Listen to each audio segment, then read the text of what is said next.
बिस्मिल्लाहिर्रहमानिर्रहीम अस्सलामुअलैकुम। दोस्तों, उम्मीद करता हूँ आप सब लोग जहाँ होंगे खैरियत से होंगे और खुश होंगे।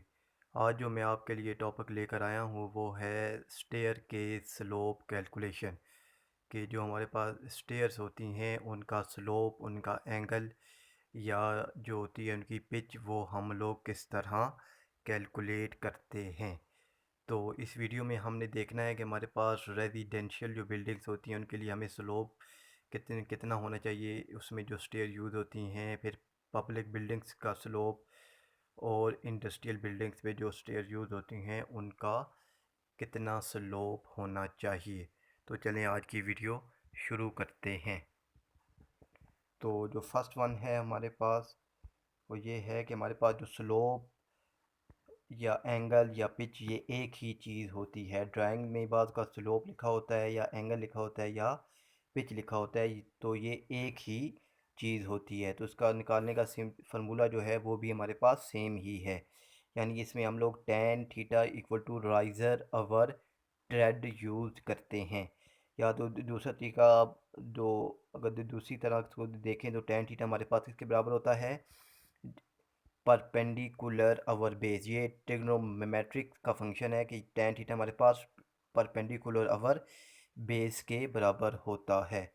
तो फार्मूला क्या है हमारे पास कि tan theta equal to riser over tread, और दूसरा क्या है कि tan theta equal to perpendicular over base. दोनों एक ही चीज़ें हैं।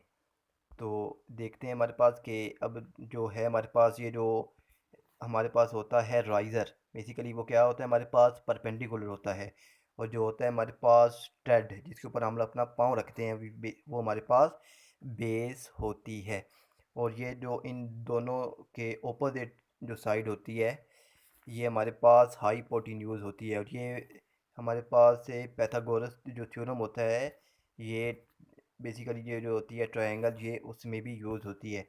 बेस परपेंडिकुलर और बेस इन दोनों के दरमियान यहाँ पर जो एंगल होता है वो 90 डिग्री होता है। तो ये आज का टॉपिक नहीं है। तो हमारे पास जो tan थीटा होता है वो किसके बराबर होता है, परपेंडिकुलर अवर बेस, यानी पिच, एंगल और स्लोप। ये निकालने का हमारे पास जो फार्मूला है वो क्या है, tan theta equal to perpendicular over base होता है। तो हमारे पास जो पिच ऑफ स्टेयर होनी चाहिए, it should be between 25 degree से 40 डिग्री तक होनी चाहिए। इससे इसके जो हमारे इसके दरमियान में हमारे पास जो होना चाहिए स्टेयर का एंगल, वो इन दोनों वैल्यूज़ के दरमियान में होना चाहिए। तो ये होता है, ये एक फिगर है कि ये जो हमारे पास से वर्टिकल हाइट होती है जिसे परपेंडिकुलर भी कहते हैं, ये स्टेयर में हमारे पास राइज़र होता है। और ये जो जिसके ऊपर हम अपना पाँव रखते हैं, फुट रखते हैं, ये हमारे पास क्या होता है, रन होता है। इसे हम लोग गोइंग भी कहते हैं और ट्रेड भी कहते हैं। जिसके ऊपर हम पाँव रखते हैं ये हमारे पास इसे रन भी कहते हैं, गोइंग भी कहते हैं और ट्रेड भी कहते हैं। तो ड्राइंग में ये बाज़ औक़ात इन तीनों में से कोई एक लफ्ज़ यूज़ होता है। और इन जो ये वो हमारे पास होती है वेस्ट स्लैब, तो इसके दरमियान में और जो नीचे वाली हमारे पास होते हैं ग्राउंड, इसके दरमियान में हमारे पास जो होता है एंगल, जिसे हम लोग पिच भी कहते हैं। तो ये हमारे पास होता है टोटल राइज़र होता है। और ये हमारे पास स्टेयर से लेकर जो होती है हमारे पास लैंडिंग या एंड हो रही होती है, ये हमारे पास होता है टोटल रन होता है। यानी ये हमारे पास हॉरिजेंटल लेंथ होती है और ये हाइट ऑफ स्टेयर होती है। तो दोस्तों, अगर अभी तक आपने मेरा चैनल सब्सक्राइब नहीं किया तो प्लीज़ इसको सब्सक्राइब भी कर दीजिए और साथ ही बेल आइकन को भी ऑन कर लीजिए ताकि मेरी जो आने वाली न्यू वीडियोस हैं उनका नोटिफिकेशन आपको मिलता रहे। तो जो फर्स्ट वन है वो हमारे पास रेजिडेंशियल बिल्डिंग्स। तो जो रेजिडेंशियल बिल्डिंग्स होती हैं इनमें हमारे पास जो होता है ट्रेड वो 10 इंची यानी 250 mm होता है। और जो राइज़र होता है हमारे पास 6 इंची यानी 150 mm होता है। तो अब इनका स्लोप कैलकुलेट करना है तो फार्मूला वही है, tan theta equal to riser over tread. Riser कितने है हमारे पास, 150 है, डिवाइडेड बाय ट्रेड वो 250 है। जब इनको डिवाइड किया तो मेरे पास जो आंसर आया वो आया 0.6। अब मैंने इनका एंगल निकालना है तो tan को उठाकर मैं इक्वल टू के दूसरी तरफ लेकर आया तो ये क्या हो गया, tan इन्वर्स हो गया। जब मैंने 0.6 का tan इन्वर्स लिया तो ये मेरे पास 31 डिग्री आ गया। यानी जो रेजिडेंशियल बिल्डिंग्स हैं उनकी स्टेयर का एंगल हमारे पास 31 डिग्री होना चाहिए। और जो पब्लिक बिल्डिंग्स होती हैं हमारे पास, लाइक बैंक्स हो गए, या हमारे पास जो होते हैं कोर्ट्स होते हैं, अदालत होती हैं, ये हमारे पास पब्लिक बिल्डिंग्स होती हैं। तो इनका जो होता है हमारे पास ट्रेड, वो 1 फीट होता है, यानी 12 इंच होता है, और 300 mm होता है। और जो राइज़र होता है वो हमारे पास 6 इंच होता है, यानी 150 mm। तो स्लोप अब इनका कितना होना चाहिए, तो tan theta equal to riser over tread. Riser कितना है 150, ओवर ट्रेड कितना है, यानी 300 mm। तो जब इनको डिवाइड किया तो मेरे पास जो आंसर आया वो 0.5 आ गया। अब मैंने एंगल निकालना है, तो tan को उठा के इक्वल टू की दूसरी तरफ लेकर गया, तो क्या हो गया, tan इन्वर्स हो गया। तो tan इन्वर्स 0.5 हमारे पास 27 डिग्री होता है। और जो नेक्स्ट वन है हमारे पास इंडस्ट्रियल बिल्डिंग्स। तो इंडस्ट्रियल बिल्डिंग से हमारे पास जो होता है ट्रेड, वो 10 इंची से 12 इंची तक होता है, यानी 250 से 300 mm तक होता है। और जो राइज़र होता है वो 6 इंची से 8 इंची तक, यानी 150 से 200 mm तक होता है। और जो अब इनका स्लोप कैलकुलेट करना है, तो हमारे पास tan थीटा क्या आ गया, राइज़र ओवर ट्रेड। अब राइज़र अगर हमने 150 यूज़ किया है, तो हमने जो यूज़ करना है ट्रेड, वो 250 यूज़ किया है, तो मेरे पास आंसर आ गई 0.6 आ गया। तो tan को उठाकर इस तरफ लेकर आया तो tan इन्वर्स हो गया।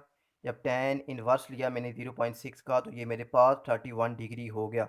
और जो रेजिडेंशियल बिल्डिंग्स का जो होता है एंगल, वो भी हमारे पास 31 डिग्री ही होता है।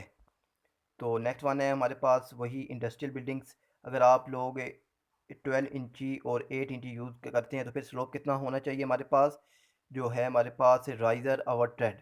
तो राइज़र कितने हैं हमारे पास 200, आवर ट्रेड हमारे पास है 300। जब इनको डिवाइड किया तो आंसर आ गया 0.67।